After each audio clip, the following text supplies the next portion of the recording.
반갑습니다. 여러분들하고 함께 육조단경에 대한 공부를 짧은 시간이나마 한번 같이 생각해 볼 수 있는 기회가 되기를 바랍니다. 육조단경이라는 책 이름은 말 그대로 육조 해능 스님의 법어집, 말하자면은 선어록 가운데 하나입니다. 육조단경은 현재 대한불교 조계종에서 금강경과 더불어 함께 이제 소위 경전으로 간주하고 있는 문헌 가운데 하나로서 중국 선종에서 또한 일본, 우리나라를 비롯해서 한자 문화권에서 형성되고 전개되고 또 발전되어 온 그 선종의 텍스트와 같은 그런 문헌에 해당합니다. 자, 조사 어로그 정수라고 저 이름을 붙여봤는데요. 조사라는 말은 중국 선종, 인도에는 사실 선종이라는 개념이 붙을 수가 없어요. 왜냐하면은 선은 일본에서 인도에서 형성되기는 했지만 그 선을 중심으로 한 하나의 교단 내지는 종단으로 형성된 것은 중국 불교에 들어와서 가능했기 때문에 선하면은 인도에서 연원한 말이지만 선종은 중국에서 형성된 개념입니다. 그 선종에서 가장 전형적인 인간상을 조사라고 합니다. 달마 조사로부터 유래된 저 말인데요. 조사라는 말은 석가모니 부처님의 깨달음, 즉 정법안장을 계승해서 후세에 전달시켜주는 그러한 존재, 이런 분들을 조사라는 말로 표현을 해왔어요. 그래서 중국 선종에서 조사를 전형적으로 내세운 이 까닭에 달마 조사로부터 형성된 선종의 선사상을 조사선이라는 말을 붙입니다. 그 조사가 중국에서 형성된 개념임에도 불구하고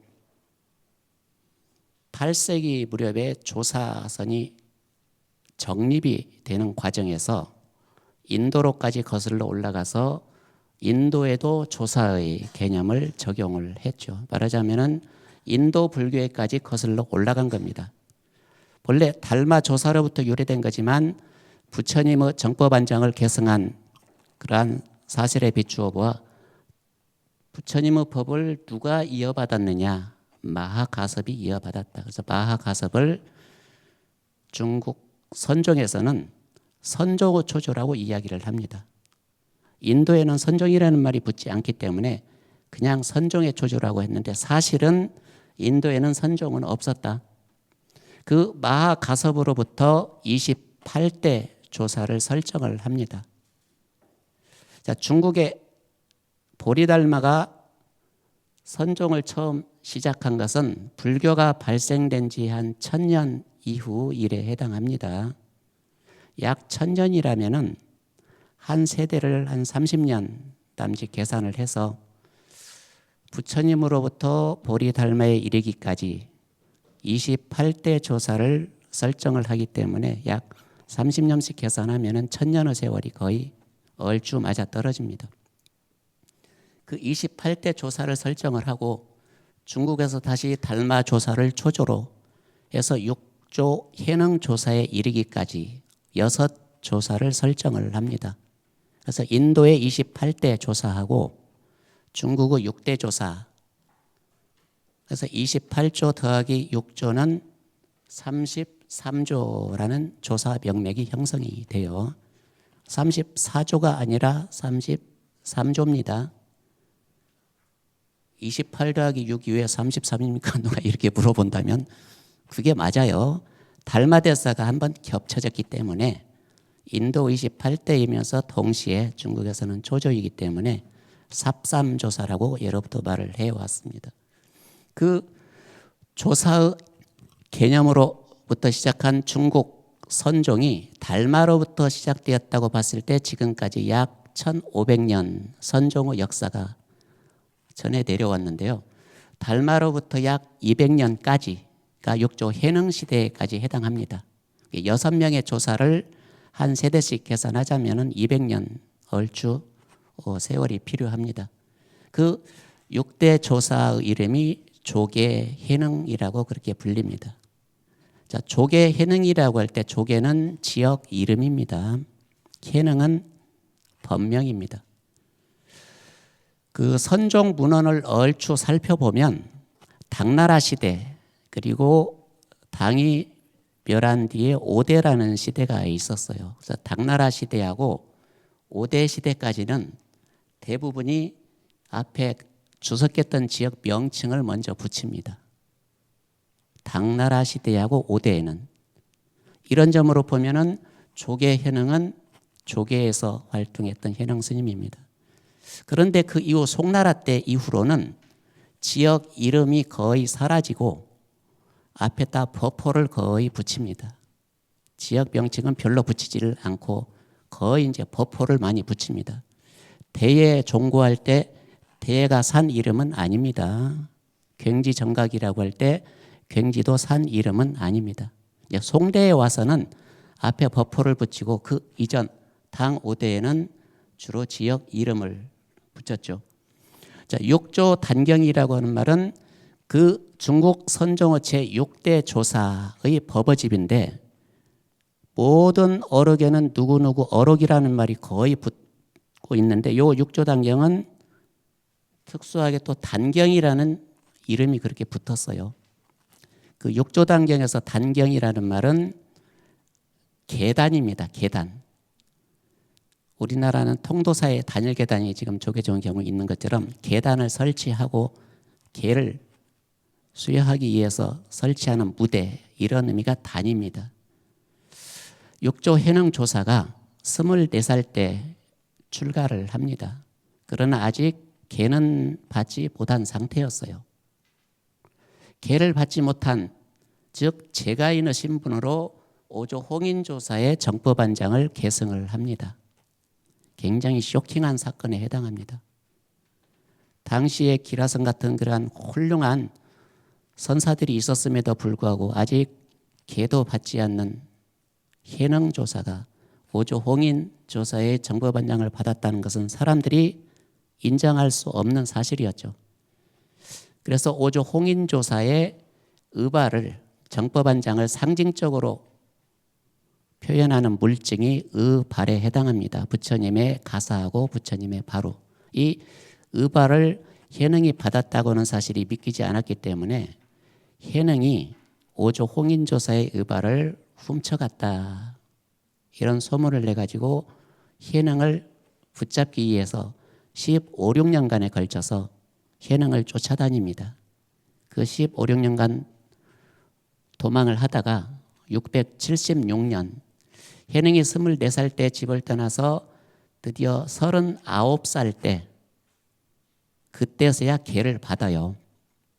그때 광주 법성사에서 인종법사가 계단을 설치하고 육조 해능한테 계를 주기 위해서 마련한 그 계단 그게 육조단경의 단이라는 명칭입니다. 그리고 경이라고 하는 말은 아주 특수한 그런 경우에만 거의 붙이지 않았지만은 해능 스님의 법어집 즉 어록에다 경자라는 말을 붙였어요. 그만큼 부처님의 말씀에 버금가는 훌륭한 설법이라는 것을 상징적으로 보여주는 용어가 됐습니다. 그래서 육조단경이라는 말은 중국 선종호 제6대 조사가 계를 받을 때 그 계단에서 계만 받은 게 아닙니다. 정월 15일 정월 대보름날 머리를 깎고 2월 8일 날 수계를 할 때 수계에서 제6대 조사로 수락하는 설법을 합니다. 그때 그 수락 설법을 기록한 것이 단경입니다. 사실은. 그래서 수계할 때 받은 설법 내용하고 그 이후로 1년이 지나서 40살 때 조계 보림사라는 사찰로 가서 이후 37년간에 걸쳐서 줄기차게 설법을 합니다. 그 37년간에 걸친 설법을 보태가지고 단경이라고 하는 법어집을 만들었어요. 자, 육조 해능선사의 37년간에 걸친 법어를 그럼 기록한 사람이 있을 것 아닙니까? 그 기록한 사람은 법회라는 그런 제자였다고 그래요. 자, 법회라는 제자가 해능 스님의 평생 설법을 기록해서 그걸 엮어서 만들어낸 것이 육조 단경입니다. 줄여서 단경이라고도 하고 또 법보 단경이라고도 하는데 그 단경의 첫머리에 이런 말이 있습니다. 한자로는 아래 보리, 자성, 본래, 청정, 단용, 처심, 직료, 성불이라고 되어 있는데요. 이걸 우리말로 번역해 보면 깨달음의 자성은 본래부터 누구에게나 청정하게 완성되어 있다. 그러므로 무릇 그 청정한 마음을 솔직하게 그대로 활용하면 곧바로 성불한다. 이 조사선의 사상적인 기치는 본래 성불이라고 하는 용어 한마디로 정의할 수가 있을 겁니다. 자, 본래 성불이라고 하는 말은 모든 중생이 다 불성을 구비하고 있다는 것은 경전에서 특히 열반경에서 했다고 우리 상식적으로 알고 있는 내용이겠지만 불성을 갖추고 있는 것에 그치지 않고 중국 선종에서는 이미 부처가 되어 있다, 완성되어 있다. 이 말이 본래 성불이라는 용어입니다. 요 본래 성불이니까 중생이 없다는 그런 표현이기도 해요. 그 대의를 이렇게 표현을 했어요. 보리의 자성이 깨달음의 성품이 본래부터 청정하다. 청정이라는 말은 완성이라는 의미입니다. 바라밀이라는 의미예요. 우리 육바라밀 할 때 바라밀은 6개 덕목을 완성하는 것이지 시작하는 것이 아닙니다. 그 본래부터 보리의 자성이 즉 깨달음의 성품이 완성되어 있다. 누구나 다 깨달아 있다. 다 깨달아 있기 때문에 굳이 깨달으려는 노력은 필요가 없다. 이미 깨달아 있기 때문에. 그래서 그것을 솔직하게 그대로 활용만 한다면 내가 이미 갖추고 있는 것을 내가 활용만 한다면 그게 바로 성불이라는 그런 개념입니다.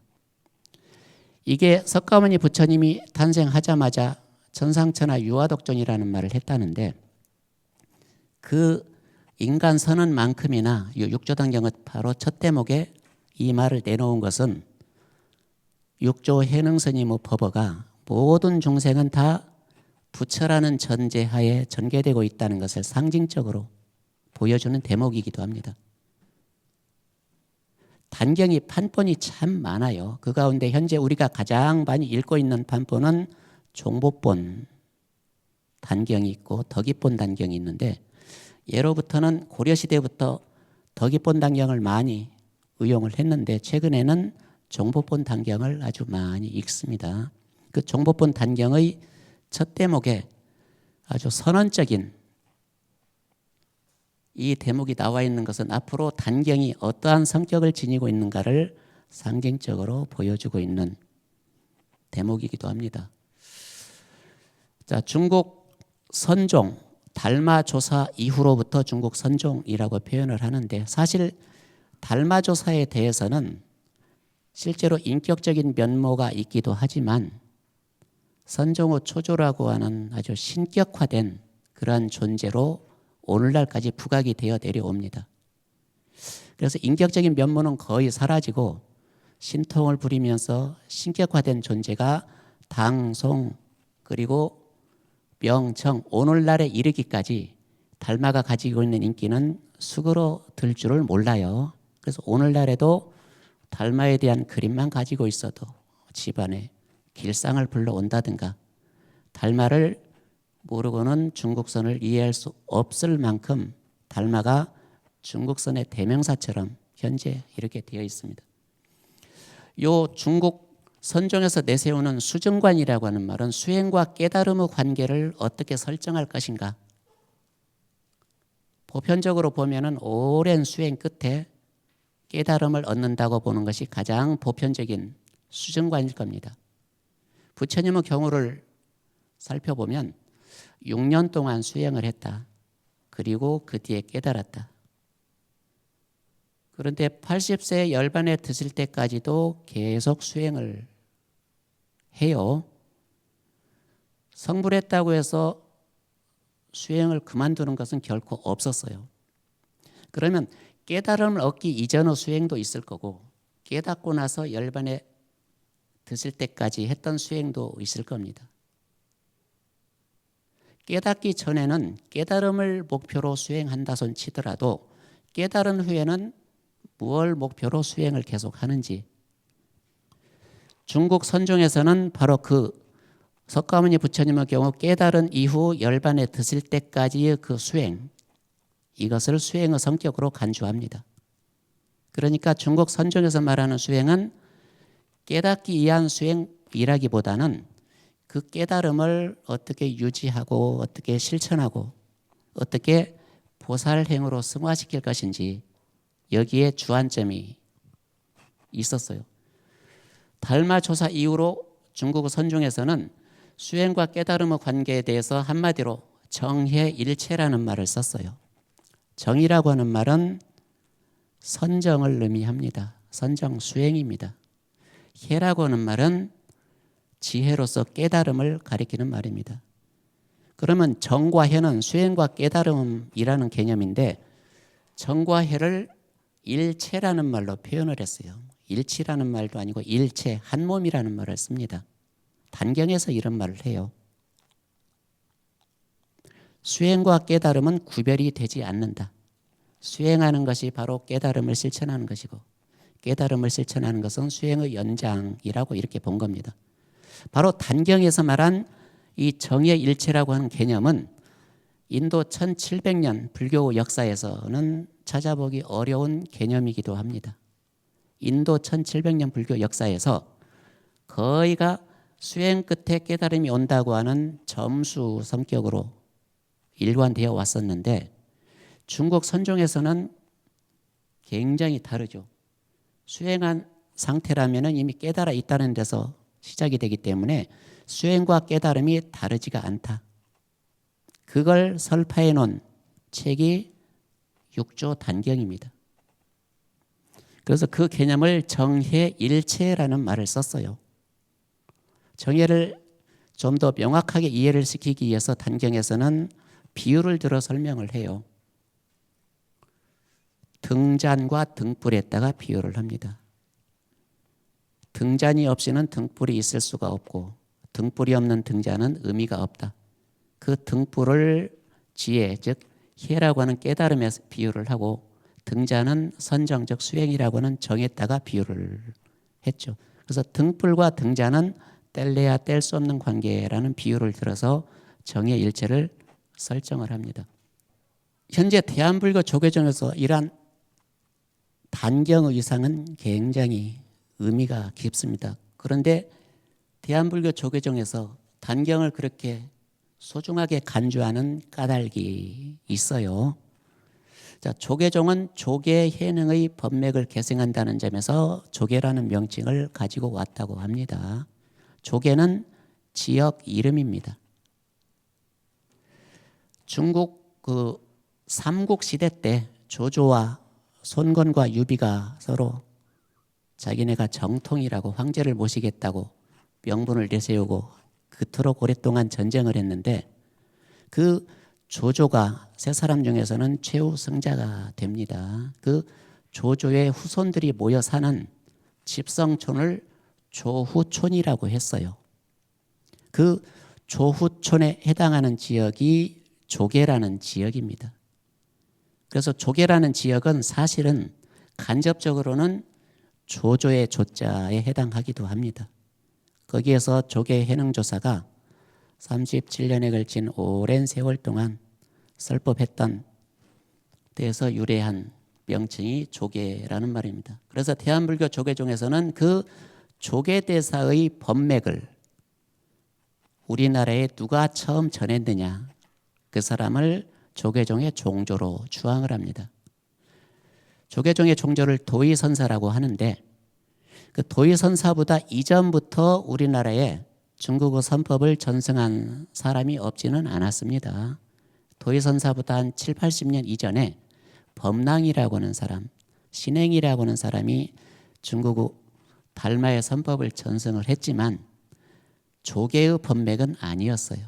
그 조계의 법맥을 최초로 우리나라에 전승한 사람이 도의선사입니다.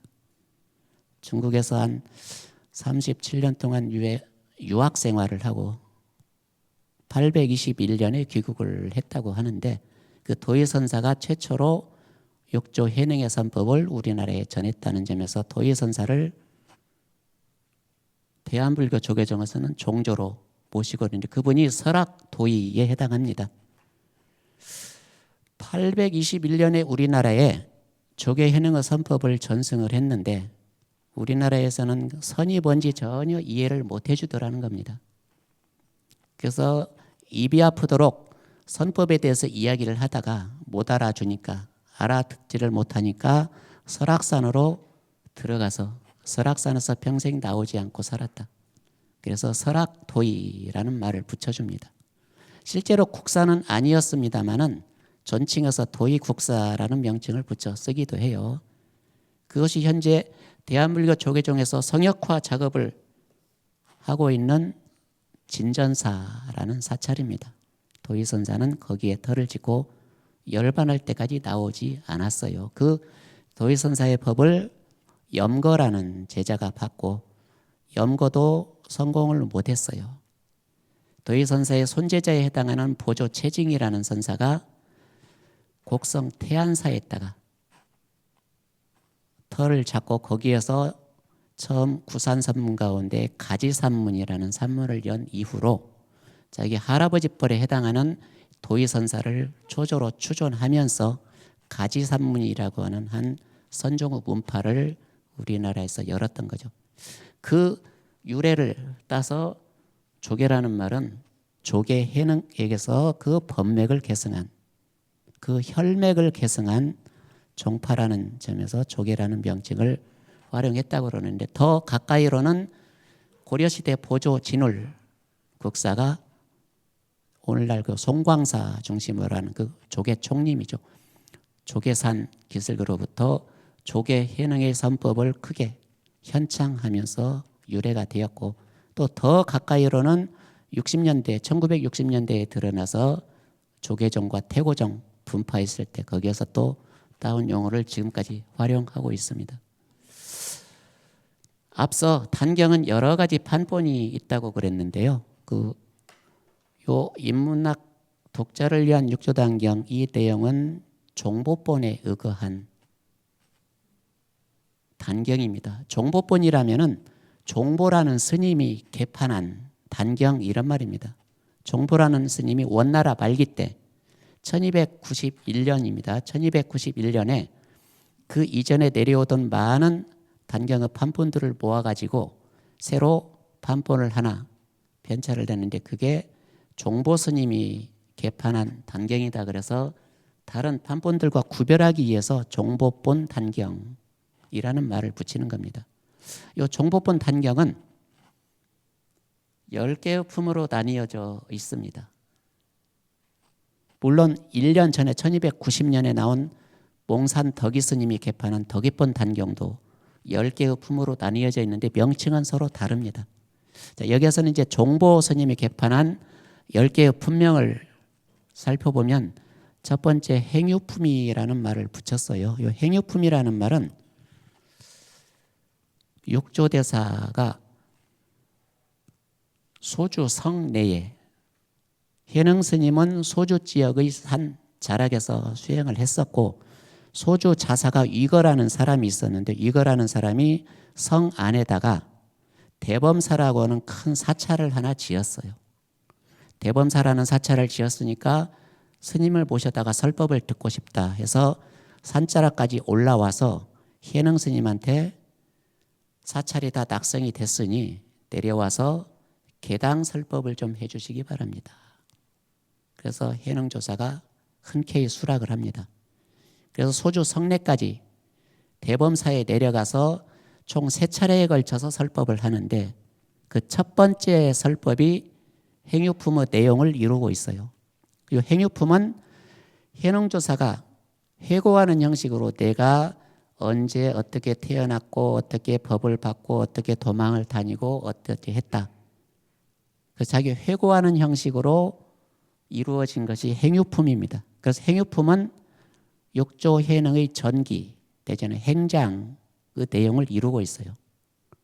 그래서 행유품만 따로 독립을 시키면은 해능선사가 어디에서 태어났고 어떠해서 어떠한 생활을 거쳐왔는지, 물론 본인 입으로 해고를 하다 보니까 죽는 날짜까지는 이야기할 수가 없었겠죠. 그 첫 번째 설법에서 지나온 자기 과거를 돌아보는 형식으로 이야기를 하는데, 이 행유품 하나만 독립을 시키면은 경전의 형식을 취해서 앞부분에서 청법 대중을 소개를 하고 마지막 설법이 끝나니까 그 설법을 들은 대중들이 환히 봉행을 했다.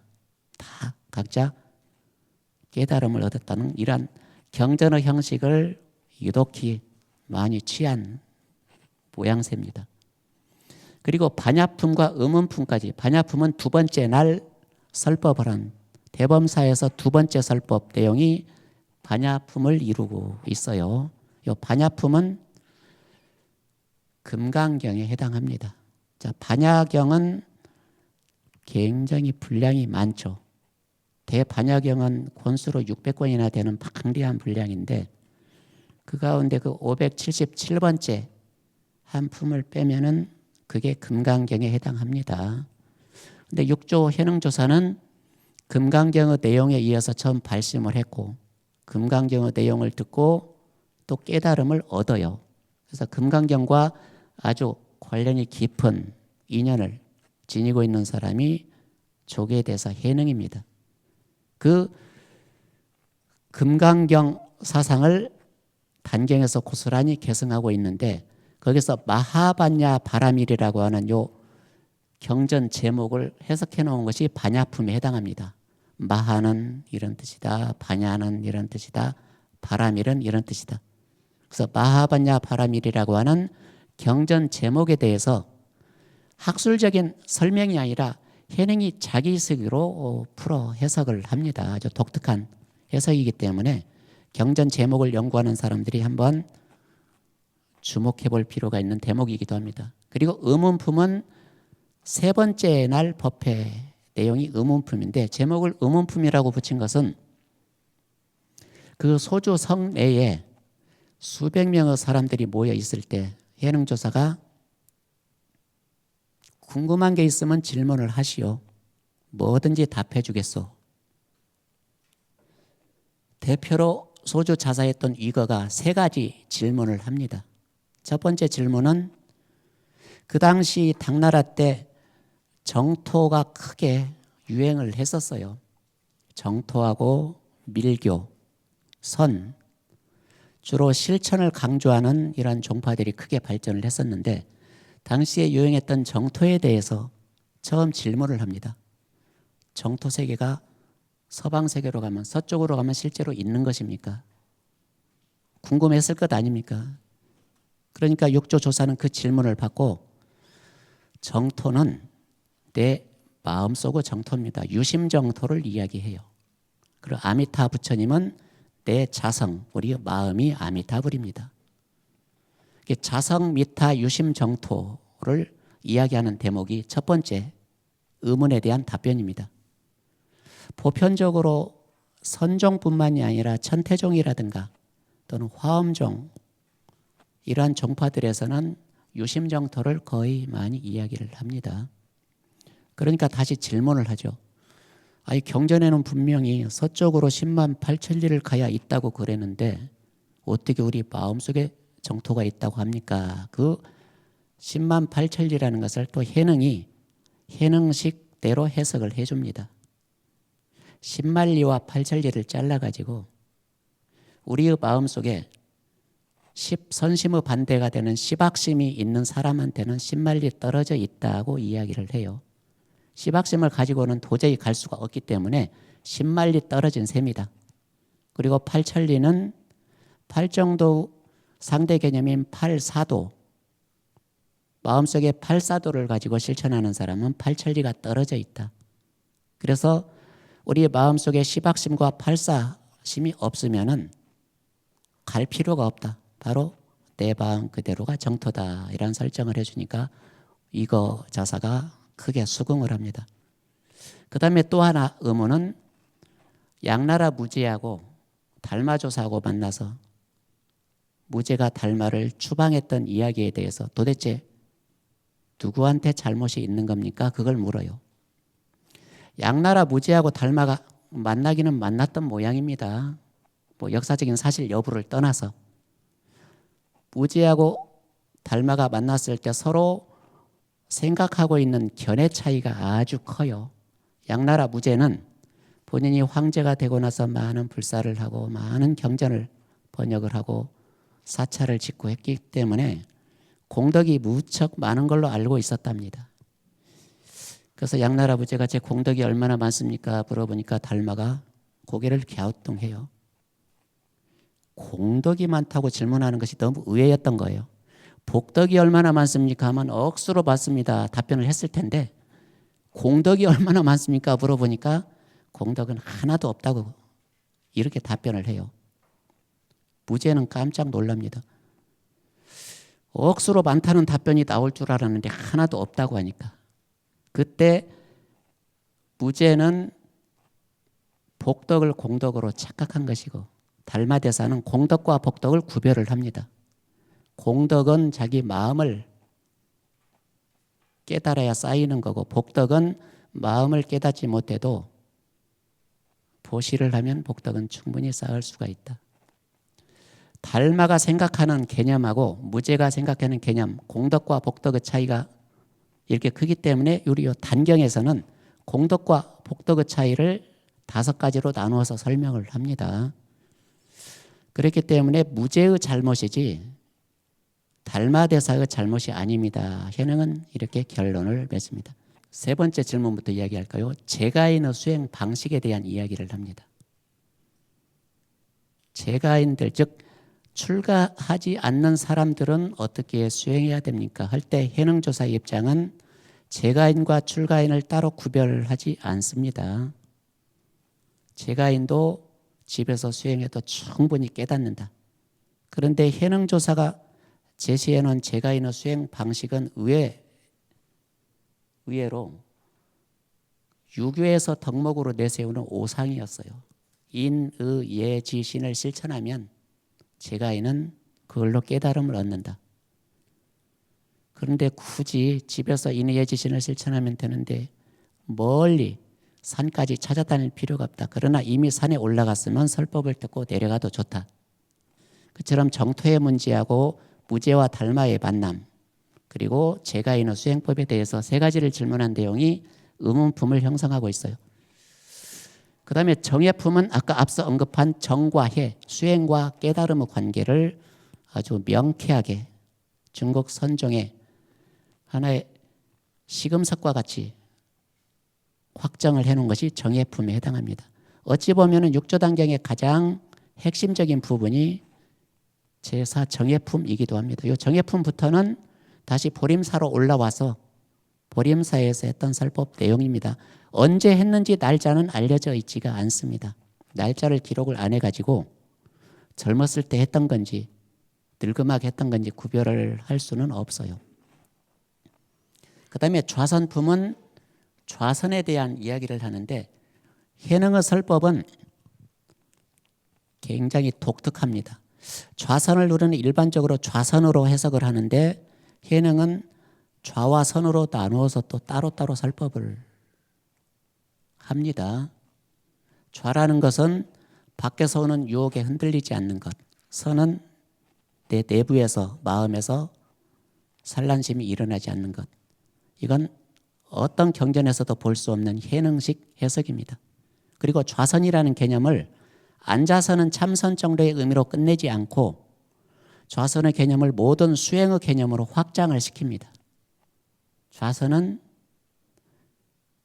걸어다니고 앉아있고 누워있고 앉아있는 4가지 동작 가운데 하나의 좌선이 아니라 모든 선수행을 좌선으로 정의하고 나아가서 좌선의 개념을 깨달음으로까지 의미 확장을 합니다. 그래서 좌선이 가지고 있는 의미는 단경에서 굉장히 보편성을 지니게 됩니다. 그 다음에 6번째 참회품이 해능조사가 39살 때 광주 법성사에서 계를 받을 때 그 계를 받을 때 했던 수락설법 내용이 참회품에 해당합니다. 그래서 이 참회품은 순서를 보면은 당시 수계하는 순서가 어땠는지 대략 짐작할 수가 있어요. 했던 순서대로 기록을 해놓으면 여기에서도 전부 다 마음속의 법문으로 설정을 합니다. 가령 사홍서원도 자성을 앞에 붙여서 오늘날 우리가 없는 자성중생서원도 이 자성이 붙는 말은 현행이 단경에서 제시를 했던 내용이기도 합니다. 삼기위도 또한 5분 법신양도 삼신에 대한 사상도 전부 다 자성을 앞에다 뒤집어 씌워요. 그래서 마음속의 삼신, 마음속의 사홍서원, 마음속의 5분 법신양 마음의 법문으로 일관했던 내용이 바로 이 참회품에 잘 드러나 있습니다. 그 다음에 기연품이라고 하는 것은 이제 후대에 현행의 설법이라기보다는 후대에 제자들이 자꾸 보충해 넣은 것 같아요. 그래서 기연품은 13명의 제자들하고 현행이 만나서 주고받거니 하면서 현행한테 법을 통해서 깨달음을 얻는 과정을 기록해 놓은 부분이 기연품에 해당합니다. 13명에 대한 내용이 재미있는 이야기식으로 전개가 되어 있어요. 그 돈전품이라는 말은 이 육조단경을 읽어나가는 또 하나의 그러한 키워드는 단경은 현행 조사의 법어인 만큼 현행의 남종, 당시에 상대적으로 있었던 신수의 북종 개념으로 나누자면 현행의 남종이 정통이고 상대방에 있었던 신수의 북종은 정통이 아닌 반계다. 이러한 구조 속에서 만들어진 것이 이 육조 단경입니다. 왜냐하면 육조 단경이 약 780년 전후에서 처음 세상에 출현합니다. 780년이라면은 현행 스님이 713년에 입적한 이후 약 70여 년 지나서 어록이 만들어져요. 근데 그 70여 년 사이에 신수를 중심으로 한 북종은 반계로 취급이 되었고 현행의 남종이 정통으로 바뀌는 사건이 일어나요. 그래서 이미 780여 년을 전후해서 육조단경이라는 법어집이 나오게 될 무렵에는 북종은 거의 이제 쓰러져가는 단계고 남종이 득시하는 과정이기 때문에 남의 눈치 안 보고 남종이 정통이라고 노골적으로 강조하고 주장하는 내용으로 이 단경은 이루어져 있습니다. 그래서 단경에서는 북종 계통을 형편없이 내리 까는 내용들이 많이 나와요. 그리고 현행의 제자, 현행이 최고다. 이러한 구도 속에서 만들어진 것이 이 육조 단경이기 때문에 돈전품이라고 하는 말은 도노와 점수를 가리키는 말입니다. 현행의 가르침은 도노로 정의를 했고 상대방에 있었던 신수의 북종의 가르침은 점수라는 말로 의도적으로 이러한 차별을 지어가지고 도노와 점수의 차별성을 설명하는 대목입니다. 이게 돈전품에 해당합니다. 그리고 선조품이라고 하는 말은 선자라든가 조자가 붙으면은 황제의 명령을 상징합니다. 현행조사는 평생 당나라 장안과 낙양이 서울이었는데 서울에 가본 적이 없었던 것 같아요. 그 중국 유일무이한 여황제였던 측천무호가 현행조사를 장안으로 불러들였지만 코로나에 걸렸다고 핑계대고 안 가요. 두 번째는 또 중종 황제가 불렀을 때도 신종플루에 걸렸다고 또 핑계대고 안 갑니다. 세 번째는 측천무와 중종 황제가 두 사람이 함께 현행을 불렀지만 또 몸살이 났다고, 몸살기가 있다고 핑계대고 안 가요. 황제가 3번 불렀는데도 안 가는 배짱은 어디에서 나왔는지. 그래서 세 번째는 너무 미안했던지 황제가 보낸 사신, 설간이라고 하는 사신인 이름인데요. 설간을 향해서 현행이 설법을 해줍니다. 설간은 현행의 설법을 비단에다가 곱게 기록을 해가지고 그걸 중종 황제에다 갖다 바쳐요. 그러니까 중종 황제가 그 설간이 가지고 온 비단자락에 씌어져 있는 법어를 읽고 감동을 해가지고 많은 또 물품 보답한다고 많은 선물을 보내죠. 3번이나 다 거절한 이 이야기가 9번째 선조품에 해당합니다. 자, 이 말은 그냥 이야기로만 받아 넘길 것이 아닙니다. 중국 선종에서 정통과 판가름하는 가장 핵심적인 기준이라면은 달마의 법을 누가 받았느냐. 달마의 법을 받았으면 정통이고 달마의 법을 받지 않았으면 반계의 취급을 받아요. 무제하고 달마대사 이야기에서 무제는 권력을 상징을 하고 달마대사는 권력에 빌붙지 않는, 권력에 아부하지 않는 아주 순수한 선법의 실천자로 등장을 합니다.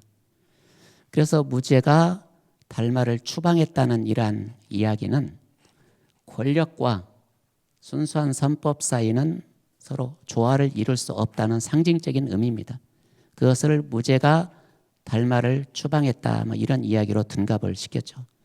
그런 점에서 달마는 권력을 가까이 하지 않는 순수한 선법 실천의 소유자로 설정이 되어 있는데, 해능과 상대적인 위치에 있었던 신수대사는 95세의 나이에 국사가 되었어요.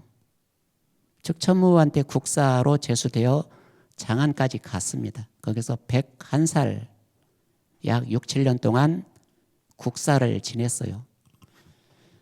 그 사실을 가지고 해능의 제자들은 신수 국사야말로 서울에 가서 국사를 지냈으니까 권력을 탐한 사람이 아니냐. 권력을 탐했으니까 달마조사의 법맥을 개성할 자격이 없다. 반면에 우리 해능 조사는 황제가 3번이나 불렀는데도 서울에 가지 않았다. 그만큼 권력을 가까이 하지 않고 선법을 실천한 사람이기 때문에 달마의 법맥을 신수가 이었다고 보는 게 좋은지 해능이 이었다고 보는 게 좋은지, 그건 당연히 해능이 이었다고 보는 것이 적절하다. 그러니까 우리가 정통이다. 이런 이야기예요. 그것을 상징적으로 뒷받침하기 위해서요 선조품이라는 품명을 단경의 따에 못 박아 집어 넣어놨어요. 그리고 부촉품이라고 하는 마지막 10번째는 해능의 선법을 제자들한테 부촉을 하는데, 부처님의 경우는 마하가섭한테 후계자로 삼아서 그 불법을 전승했다고 합니다. 그 1250대 아라한 가운데 왜 하필 마하가섭이었을까? 석가모니 부처님은 사성평등, 사성계급이 만연해 있던 사회 속에서 사성평등을 부르짖은 사람이 석가모니 부처님입니다. 사회에서 사성평등을 부르짖었지만 그 당시 사회 분위기에서 성공할 수는 없었죠. 그러나 석가모니 부처님은 본인이 거느리고 있는 교단 내에서만큼은 사성평등을 실현해 보였어요. 적어도.